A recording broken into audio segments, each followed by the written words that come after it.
Modi magic के आगे सब फेल है। दूसरा मुद्दा 23 की जीत 24 की में हैट्रिक की एक गारंटी है, और कांग्रेस हारी तो उत्तर बनाम दक्षिण का बंटवारा करने की बात कर रही है, और खतरे में है विपक्षी गठबंधन का भविष्य। जवाब दीजिए। अमित जी, आपके शो में शिरकत करने का मौका मिला, इसलिए बहुत बहुत शुक्रगुजार हूँ। और अव्वल तो गौरव भाई को और सभी भाजपा के कार्यकर्ताओं और नेताओं को मैं बधाई देना चाहता हूँ जो प्रचंड बहुमत उनको मिली है इन 3 राज्यों में। उम्मीद करते हैं कि देश की और राज्यों की सेवा करेंगे। जी, गौरव भाई ने कहा कि मोदी जी की गारंटी पर सारे देशवासियों को विश्वास है, इस पर मैं यकीन करता हूँ। थोड़ा सा विश्वास मणिपुर में भी दिखा देते, आज तक इंटरनेट बंद है। थोड़ा सा विश्वास उन रेसलर महिलाओं को भी दिखा देते, उनकी भी थोड़ी गारंटी ले लेते जिन पर बृजभूषण शरण सिंह ने उन महिलाओं को सेक्सुअली मोलेस्ट किया, ऐसा दिल्ली पुलिस की रिपोर्ट कहती है। आज तक मुद्दे तो आप लोगों ने उठाए, पर पब्लिक को लगा कि मोदी काम कर रहे हैं हर तरफ, इसीलिए तो वोट, ये सब मुद्दों की तो बात हो गई। आज तो बात करते हैं ये कांग्रेस की इतनी बड़ी दुर्गति क्यों हुई है। बिल्कुल, ये सारे मुद्दे उठाए, लेकिन जहां गलती कांग्रेस की यहां हुई है 3 या 4 उनकी जो मेन गलतियां थी। एक तो जो सनातन धर्म को उन्होंने गाली दी, वो कोई भी सहन नहीं करेगा, और मैं उनको बार बार ये बात बताता रहा, आचार्य जी ने भी बताया कि गलत था। दूसरा, जो ये कास्ट सेंसस की बात उन्होंने की, देखिए मध्य प्रदेश और छत्तीसगढ़ में चलने वाला नहीं था। छत्तीसगढ़ में आपका जो अधिकतर ट्राइबल स्टेट है, और मध्य प्रदेश में शिवराज सिंह चौहान जी ओबीसी चीफ मिनिस्टर थे, उनके पहले बाबूलाल गौर साहब, या अगर आप उमा भारती जी को देखें तो वो ओबीसी समाज से आते, तो वो कार्ड वहाँ पर चलने वाला नहीं था। इसलिए जो रणनीति होती, जो स्ट्रैटेजी होती, वो स्टेट के मुताबिक होनी चाहिए। तो कांग्रेस ने भी कुछ गलतियाँ की थी। तीसरी गलती, और मैं बहुत जिम्मेदारी से कहता हूँ, ये जो इंडिया अलायंस के जो छोटे पार्टनर्स, या छोटे पार्टनर्स गलत शब्द है, जो पार्टनर्स है जिनकी उतनी सीट की जिनको उतनी सीट नहीं मिलने चाहिए थे, उन्होंने उतने सीट का दबाव डाला। सीट नहीं मिलने पर जो नुकसान हुआ है, अगर वो कॉम्प्रोमाइज करते, साथ में चुनाव लड़ते, क्योंकि उनको तो 1% आधा % वोट मिला है, लेकिन फायदा भाजपा को हो गया। इशारा किसकी तरफ है? मैं सपा की तरफ कर रहा हूं। जो शब्दों का प्रयोग किया गया था कांग्रेस के नेताओं के प्रति, मुझे लगता है, बाद में ट्वीट्स डिलीट कर देते हैं, मुझे लगता है वो गलत है।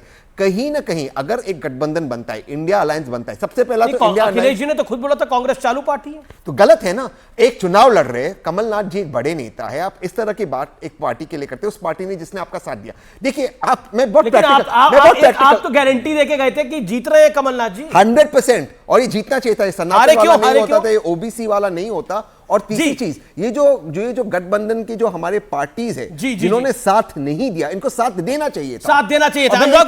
एक चीज कहता हूं, जब कांग्रेस ने उत्तर प्रदेश में चुनाव लड़ने जा रहे थे, कितने सीट सपा ने ऑफर किया था कांग्रेस को, आप बताइए। आप तो जानकार 10 सीट, तो आप वही सीट की अपेक्षा मध्य प्रदेश में कैसे कर सकते हैं, और कितने % आपको वोट मिले? तो अगर साथ में लड़ते तो प्रभाव पड़ता। तो कहीं ना कहीं सबको आत्मचिंतन करने की जरूरत है। इंडिया गठबंधन से बड़ी खबर आ रही है। अखिलेश यादव, पूर्व मुख्यमंत्री उत्तर प्रदेश के, उनकी बड़ी स्टेटमेंट आ रही है। कांग्रेस पर अखिलेश यादव का बहुत बड़ा हमला है। कहा कि अब अहंकार तो कम होगा, अब अहंकार खत्म हुआ होगा। टू बी प्रिसाइज, अब अहंकार खत्म हुआ होगा, परिणाम से अहंकार खत्म हुआ होगा। अखिलेश यादव ने 2 टूक कहा है। उम्मीद है कि अब रास्ता निकलेगा, यानी डायरेक्टली इनडायरेक्टली कह रही है कि अब कांग्रेस पार्टी रास्ते पे आएगी। और क्या उनका कहने में कोट अनकोट, उनके कहने में बहुत सारे शब्द हैं। आचार्य प्रमोद कृष्णम, अहंकार खत्म हुआ होगा कांग्रेस पार्टी का, अखिलेश यादव कह रहे हैं। एक सवाल पहला उठ रहा था कि भाई ये मोदी जी की जीत है, किसी ने कहा भाजपा की जीत नहीं है। तो मैं इससे सहमत नहीं हूं कि मोदी जी भी भाजपा के हैं, ये भाजपा की जीत भी है, मोदी जी की जीत। अखिलेश यादव की बात पर आपका रिएक्शन? अखिलेश यादव जी की बात पे भी मैं अपनी बात रखूंगा, लेकिन अभी अधीर रंजन चौधरी जी ने जो बोला, उन्होंने कहा ये मोदी जी की जीत है, तो उन्हें ये भी बता देना चाहिए था हार किसकी है। तो हमारी पार्टी के सारे नेता जो हैं, पता नहीं क्या कहते हैं, क्यों कहते हैं, किसके कहने पे कहते हैं, ये बड़ा विचित्र प्रश्न है, विचित्र शोध का विषय है। लेकिन अब सवाल है अखिलेश यादव जी का। अब अखिलेश यादव जी कह रहे हैं कि साहब अहंकार कम हुआ होगा। भाई किसका अहंकार? कांग्रेस पार्टी तो वो पार्टी है जिसने हमेशा रीजनल पार्टीज़ की सरकारें बनवाई हैं, साथ दिया है। उत्तर प्रदेश में समाजवादी पार्टी हो या बहुजन समाज पार्टी हो, दोनों की सरकारें बनवाने का काम कांग्रेस पार्टी ने किया है। दिल्ली में अरविंद केजरीवाल जी की सरकार भी पहले कांग्रेस पार्टी ने बनवाई। बिहार में लालू जी का समर्थन हमेशा किया। ममता जी को भी समर्थन दिया है, एनसीपी नेता शरद पवार जी को भी पूरा समर्थन रहा है। और राज्यों की जितनी भी पार्टियां हैं जब बीजेपी से लड़ती हैं तो कांग्रेस पार्टी हमेशा राज्यों की रीजनल पार्टीज का साथ देती आई है। लेकिन अफसोस की बात अमीश देवगन जी ये है कि जब जब रीजनल पार्टी मजबूत हो जाती हैं तो इनका पहला निशाना बीजेपी नहीं होती है जी, इनका पहला निशाना कांग्रेस होती है। अब मुझे बताइए कि मध्य प्रदेश में समाजवादी पार्टी के हमारे बहुत ही विद्वान प्रवक्ता बैठे हैं, उनसे खुद पूछिए कि अखिलेश यादव जी ने शुरुआत जब की तो क्या कहा कि कांग्रेस पार्टी चालू पार्टी है, कांग्रेस पार्टी धोखेबाज पार्टी। और हद तो तब हो गई जब अखिलेश यादव जी ने ये कह दिया कि कांग्रेस पार्टी और भारतीय जनता पार्टी मिली हुई हैं, एक हैं। तो अब सवाल ये उठता है कि अगर कांग्रेस पार्टी और भाजपा मिले हुए हैं, कांग्रेस पार्टी और भाजपा एक पार्टी है, और ये मैंने नहीं कहा, ये समाजवादी के माननीय राष्ट्रीय अध्यक्ष महोदय कह रहे हैं, तो फिर इंडिया गठबंधन में कांग्रेस का साथ देने का कोई सवाल ही नहीं उठता।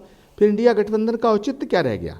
ना इंडिया गठबंधन का औचित्य रह गया, ना इंडिया गठबंधन का कोई अस्तित्व बचता है। क्योंकि अगर कल को आप एक मंच पे आएंगे तो लोग सवाल पूछेंगे। अमीश देवगन 10 सेकंड गंभीर बात है, तहसीन जरा मैं पूरा कर लूं भाई। आज आप कह रहे हैं कि कांग्रेस और बीजेपी एक है, बड़ा लॉजिकली मैं सवाल पूछ रहा हूं, गंभीरता से पूछ रहा हूं।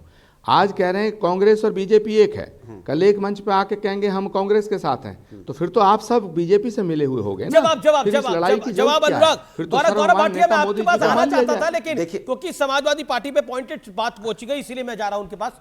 अनुराग 30 सेकंड। जी देखिए, सबसे पहले तो आचार्य जी ये जो बात कह रहे हैं कि कांग्रेस को जरूरत है समाजवादी पार्टी की, रीजनल पार्टी को उत्तर प्रदेश में, भाई समाजवादी पार्टी तो अपने दम पे सरकार बनाती है उत्तर प्रदेश के अंदर में। हमने कब कहा कि कांग्रेस आए और हमारी मदद करे? अरे चूंकि भारतीय जनता पार्टी को हराने की बात देश में होती है, तो हम लोग सब साथ मिलके तो भारतीय जनता पार्टी को हरा सकते हैं ना।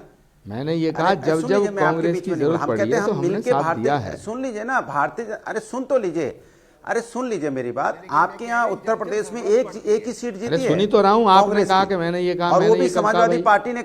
अरे सुनते ही नहीं, मैंने जो कहा वो उस पे बात करो ना। मैंने ये कहा जब समाजवादी पार्टी को या रीजनल पार्टी को कांग्रेस पार्टी के समर्थन की जरूरत है, कांग्रेस पार्टी ने समर्थन दिया। मैंने कहा कांग्रेस की एक ही कैंडिडेट उत्तर प्रदेश से जीती है, वो भी समाजवादी पार्टी की मदद ना होती तो वो भी ना जीत पाती एमएलए जो आपकी है। तो समाजवादी पार्टी तो हमेशा आपकी मदद करती है कांग्रेस की। आप कह रहे हो कि कांग्रेस के साथ समाजवादी पार्टी नहीं खड़ी। अरे समाजवादी पार्टी समाज के अंदर में नफरत करने वाली राजनीति को देश से हटाना चाहती है, इसके लिए तो कांग्रेस को भी आगे आना पड़ेगा ना। अब कांग्रेस अगर इस माने अगर मध्य प्रदेश में आपके चुनाव में कांग्रेस इस धुन में रहेगी कि हमें जरूरत नहीं किसी की, हमें गठबंधन की जरूरत नहीं, हम अकेले लड़ेंगे, हमें गठबंधन का कोई साथ की जरूरत नहीं, तो फिर गठबंधन का मतलब ही क्या निकलता था? इसी बात का तो गठबंधन का मतलब निकलता था। इसी बात पे तो आप घमंड में थे। आपका घमंड इस बात पे था कि आप कर्नाटका जीत गए थे, आप हिमाचल जीत गए थे, आपको लग रहा है कि हमें किसी की अब जरूरत नहीं है, तो गठबंधन का धर्म आप निभा कहां रहे थे? उसने तो नहीं निभा रहे, तो उसकी सजा आपको जनता ने दी।